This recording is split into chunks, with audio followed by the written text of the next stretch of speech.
സംസ്ഥാനത്ത് ലഹരി പരിശോധന കടുപ്പിച്ചതോടെ മദ്യവിൽപ്പനയിൽ വർധനവ്.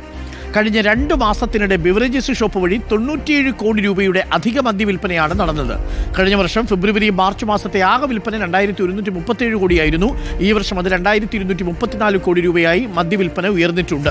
ബാർ വഴിയുള്ള മദ്യവിൽപ്പനയിലും വർധനവുണ്ടായിട്ടുണ്ട്. മദ്യവില വർധനയും റംസാനും കാരണം വിൽപ്പന കുറയുമെന്നായിരുന്നു കണക്കുകൂട്ടൽ. ആദിൽ പാലോട് കൂടുതൽ വിവരങ്ങളുമായി. ആദിൽ പാലോട്, ഒരു ഭാഗത്ത് ലഹരി പിടുത്തം കൂട്ടുമ്പോൾ മറുഭാഗത്ത് മദ്യവിൽപ്പന കൂടുകയാണല്ലോ ആദിൽ. ഉറപ്പായും അങ്ങനെ തന്നെയാണ്. പലതരം കാരണങ്ങൾ വ്യാഖ്യാനിക്കുന്നുണ്ടെങ്കിലും പ്രധാനപ്പെട്ട ഒരു കാരണം ലഹരി വേട്ട കടുപ്പിച്ചതോടെ സംസ്ഥാനത്ത് D100 അടക്കമുള്ള പലതരം പദ്ധതികളിലൂടെ എൻഫോഴ്സ്മെൻറ്റ് ശക്തമാക്കിയതോടുകൂടിയാണ് ഇപ്പോൾ മദ്യവിൽപ്പന കൂടിയതെന്നാണ് എക്സൈസ് വകുപ്പും കരുതുന്നത്. അതിൻ്റെ കൃത്യമായ കണക്ക് നമുക്ക് ലഭിച്ചിട്ടുണ്ട്.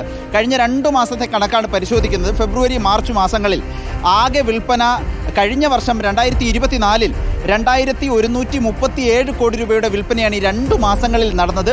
ഈ വർഷം വന്നാൽ 2234 കോടി രൂപയുടെ കച്ചവടത്തിലേക്ക് ഇത് ഉയർന്നിട്ടുണ്ട്. സാധാരണഗതിയിൽ റംസാനാണ്, നോമ്പ് കാലമായതിനാൽ കച്ചവടം കുറയേണ്ടതാണ് എക്സൈസ് വകുപ്പിൻ്റെ വിലയിരുത്തലനുസരിച്ച്. പക്ഷേ കച്ചവടം കൂടുകയായിരുന്നു ഈ വർഷം എന്നുള്ളതാണ്.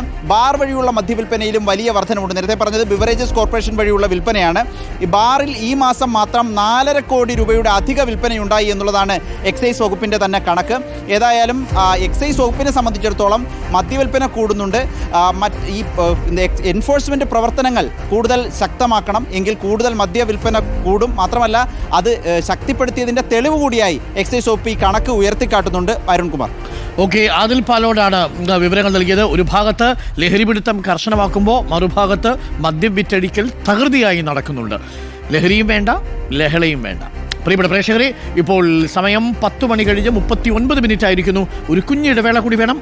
ഇടവേളയ്ക്കു ശേഷം തിരികെ വരാം വളരെ പ്രധാനപ്പെട്ട മറ്റൊരു വാർത്തയിലേക്ക്. Short break.